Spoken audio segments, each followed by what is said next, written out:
જોયું છે અનાજ સફાઈ કરવાના કોઈ પણ પ્રકારના એમાં તમે ઘઉં આ બાજરો ને બધું નાખો તો આ જાળીથી સફાઈ કરે 9 પ્રકારનો અલગ અલગ તમને કચરો અને ફાડિયા અને રદ ને ઉગાડી છેલ્લે 1 નંબરનું ક્વોલિટીનું ઘઉં તમને આપી દે.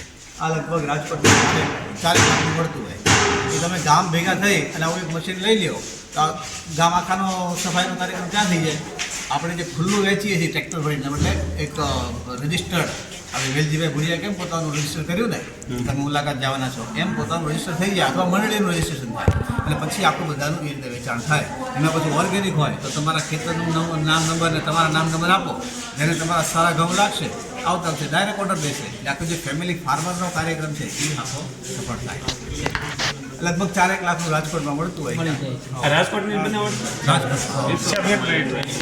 આ જે છે આમાં જે આપણે લાઇટ જે હોય ઘઉં હોય કે આપણે મગ હોય અડદ હોય એમાં જે લાઇટ ડીમ ફૂલ હોય એ નોખી ન પાડે ને લાઇટ ડીમ ફૂલ એટલે અમુક એક જ ક્વોલિટી લાઇટ સારી હોય ને અમુક એના માટે છે ને કમ્પ્યુટર વાળો હોય કેમેરા વાળો એ અલગ આવે એ એને સાઇઝ કલર એ બધું જોવે.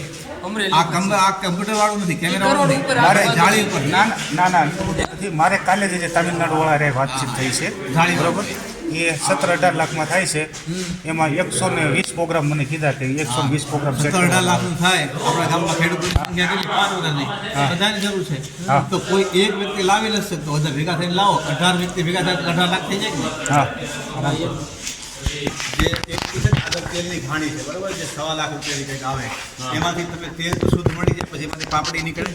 એ પાપડી ચાહે તમે સિંગદાણાની હોય તલની હોય કે જે કંઈ આપણે તેલીબિયા હોય તે પશુઓને આહાર તરીકે આપણે આપીએ છીએ ગાય ભેંસને. તો એનો તમે પાવડર બનાવો પછી આ બાજુ અનાજ સફાઈ તમે કરો એમાંથી પછી અનાજનો નીકળશે ભૂકો એ પણ ખાવાની વસ્તુ છે. ઉપરાંત તમે અલગ અલગ કઠોળ અને ધાન્ય એવા લોટ બનાવી અને આની અંદરમાં બધા લોટ તૈયાર કરી થોડું પાણી અને ગોળનું પાણી કરીને જે આપણે દાણ બનાવે ને એના માટેનું તૈયાર કરો લાપસી જેવું ભીનું સૂકું. આટલું એક મશીન હોય છે જેમાં ઊભા કાણા હોય ફરતી એક ગરડી હોય એમાંથી કાઢી અને એક આપણી જે કેપ્સ્યુલ જેવા દાણ આવે રાજદાણ જેવી ગોળીઓ લાંબી થઈ જાય એ આપણા ગામમાં ભરી જાય. આપણા એક ગામમાં જેના ઘરે ગાય ભેંસ છે બધા જ તૈયાર લાવીએ છીએ આપણે બરાબર. એની જગ્યાએ આપણે પોતાના ગામમાં નથી બનાવતા ને કોઈ બનાવ્યું ક્યારે ચાલો આપણે ગામમાં બનાવી લઈએ. તો ખેડૂત તરીકે અને ગામડાના માણસ તરીકે આપણે બે જ વિચાર કરવાના છે જે આપણા ગામમાં આપણે લાવીએ છીએ અને વાપરીએ છીએ એને આપણા ગામમાં બનાવવાનું છે. આપણે પહેલાં લગ્ન થતા તો ગામના અંદરમાં જ એક બાપાને ભજીયા હારા બનાવતા આવડે એક બાપાને મોહનથાળના સ્પેશિયાલી એ 5 જણા કેટરસ વાળા કોઈ હતા નહીં. એ 4-5 બાપા હતા એ જ બધાને કેટરસ હતા. લગ્ન ગમે એના હોય આ 5 જણા રસોઈ બનાવતા.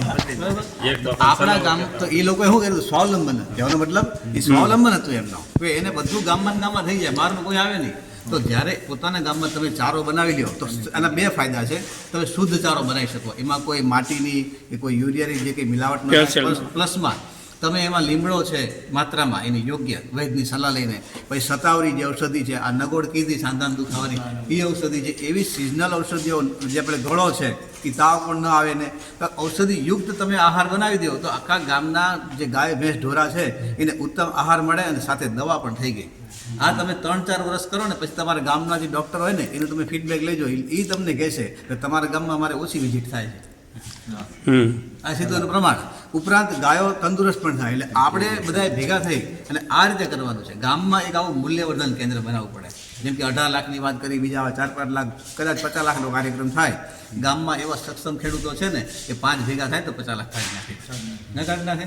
તો ગામમાં સારા એક 10 માણસો જોઈએ કે નિષ્પક્ષ હોય તટસ્થ હોય અને 100% સાચા સર્ટિફાઈડ માણસ હોય દરેક શેરીમાં હોય.